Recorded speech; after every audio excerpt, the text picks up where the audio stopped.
Sigurado paputok na naman sa galit ang China nito. Dahil ang Taiwan interesado sa Japanese Mogami frigates.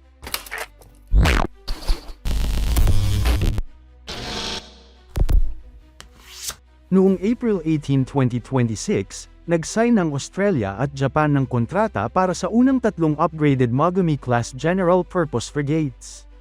Ito ang pinakamalaking post-war defense export deal ng Japan. Tatlo ang unang itatayo sa Japan ng Mitsubishi Heavy Industries, at plano nilang gawin ang susunod na 8 sa Australia mismo sa Henderson Shipyard. Ang halaga, umaabot sa multi-billion Australian dollars, parte ng mas malaking program para sa 11 ships. Unang delivery target 2029. Kung iniisip nyo na hanggang doon lang, mali kayo. Sabay-sabay niyan, may mga ulat mula sa Taiwan na interesado rin ang ROC Navy sa parehong Japanese design ang new FFM o Upgraded Mogami class para sa kanilang next generation frigate program. Hindi pa ito official deal, pero seryoso ang balita mula sa Taiwanese media tulad ng Up Media at Liberty Times. At alam nyo naman, kapag may ganitong balita tungkol sa Taiwan at Japan na magkakasama sa military tech, siguradong magrereklamo at magbabanta na naman ang China. Ano ba talaga ang upgraded Mogami? Ito yung enhanced version ng original na Mogami class ng Japan Maritime Self-Defense Force. Mas malaki ito, displacement umaabot sa 4,800 hanggang 6,200 tons depende sa config. Stealthy, highly automated, kaya maliit lang ang crew, around 70 to 100 sailors lang ang kailangan. May 32 cell vertical launch system para sa missiles, magaling sa anti-submarine, anti-air, surface warfare, mine countermeasures, at integration ng unmanned vehicles. Range nito hanggang 10,000 nautical miles, kaya suitable talaga para sa long-endurance operations sa open ocean. Bakit napili ng Australia ito? Simple, mabilis ang construction, on-time delivery track record ng Japan, at advanced ang capabilities. Hindi tulad ng ibang programs na delayed at over budget, ito ay mabilis at efficient. Para sa Australia, parte ito ng planong palakasin ang surface fleet nila para sa Indo-Pacific security. At ang timing, perfect, dahil lumalala ang tension sa rehiyon, lalo na sa Taiwan Strait. Ngayon, sa side ng Taiwan, bakit interesado sila? Ang ROC Navy ay matagal nang nagpaplano ng bagong class ng frigates na nasa 6,000 hanggang 6,500 tons para palitan ang mga luma nilang Cheng Kung class at Kangding class. Noon, mas nakatutok sila sa lighter designs, pero ngayon under President Lai Ching-te, mas malaking at mas capable na platforms ang target. Gusto nilang mapabilis ang construction gamit ang isang proven foreign design, at ang new FFM ay pasok sa criteria. Ano ang maganda rito para sa Taiwan? Una, superior stealth features, mahirap itong matukoy sa radar. Pangalawa, high level of automation, na practical dahil limited ang manpower sa Taiwan. Pangatlo, network-centric warfare, madaling i-integrate ang unmanned systems, at compatible sa US at local Taiwanese weapons mula sa National Chung-Shan Institute of Science and Technology. Hindi nila kukunin ng buo ang Japanese systems, i-adapt nila ito sa kanilang Xiangfeng missiles, Skybow air defense, at iba pa. May naiulat pa na isang influential figure na malapit sa Taiwan-Japan ties ay nagtanong tungkol sa cooperation. Pwede bang bigyan ng Japan ang blueprints o technical support para sa warship development? Sa non-official level, hindi raw sumalungat ang Japan. Ito ay nagpapakita ng deepening informal security ties sa pagitan ng Tokyo at Taipei, kahit walang official diplomatic relations dahil sa One China policy. Pero huwag nating kalimutan ang realidad. Hindi madali ang ganitong hakbang.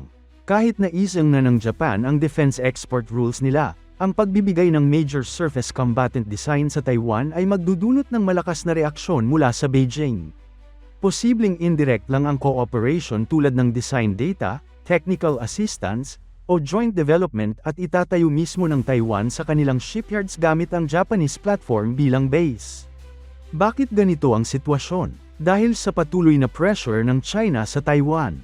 Araw-araw, nagpapadala ang PLA ng aircraft at ships sa paligid ng island para sa gray zone tactics. Ang goal nila ay i-deter ang Taiwan at ang international support.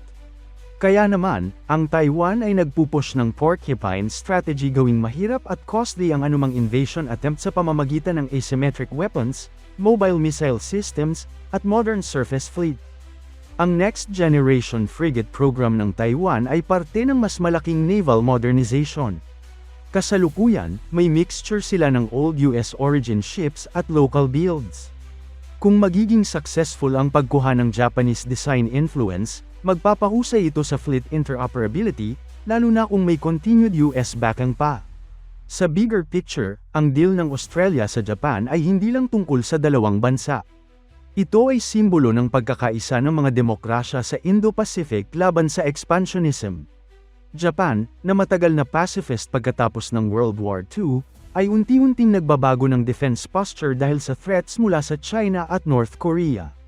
Nagiging active na sila sa regional security, at ang Magami program ay nagpapakita na handa na silang mag-export ng advanced tech.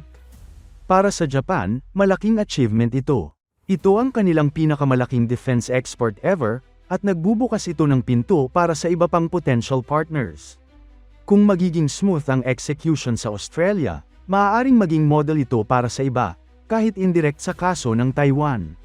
Sa Taiwan naman, ang interest sa upgraded Magami ay nagbibigay ng technological boost. Ang original na Magami ay may mahusay na range at efficiency. Ang upgraded version ay may improvement sa missile capacity at unmanned integration. Para sa ROC Navy, na kailangang maging ready sa high-intensity conflict, ang ganitong versatile platform ay malaking tulong. Siyempre, maraming hurdles pa. Una, political sensitivity kahit may interest, maaaring magtagal ang usapan dahil sa China factor. Pangalawa, shipbuilding capacity ng Taiwan kailangan nilang i-integrate ng maayos ang local systems. Pangatlo, ang timeline.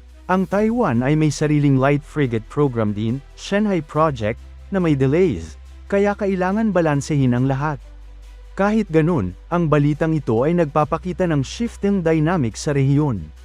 Habang nagiging mas assertive ang China, nagkakaisa naman ang iba pang players para magbigay ng credible deterrence. Ang Australia-Japan deal ay nagbigay ng visibility sa new FFM design, at mukhang napansin ito ng Taiwan. Kung magpapatuloy ang ganitong trend, maaaring maging mas malakas ang naval posture ng Taiwan sa susunod na dekada. Hindi ito tungkol sa offensive capability, kundi sa depensa pagprotekta sa sovereignty at democracy ng Taiwan. Sa huli, ang tanong ay, paano magre-react ang China? Sigurado, maglalabas sila ng strong statements, posibleng magsagawa ng military drills, at e-pressure ang Japan at Australia. Pero ang katotohanan ay, habang tumatagal, mas maraming bansa ang nagiging concern sa regional stability at handa nang gumawa ng hakbang para maprotektahan ito. Ito ang pinakabagong development sa naval race sa Indo-Pacific. Hindi pa tapos ang kwento, marami pang susunod na balita tungkol dito. Kung interesado kayo sa defense topics, lalo na sa Taiwan at Japan relations, mag-subscribe at i-hit ang notification bell para updated kayo. Salamat sa panunood.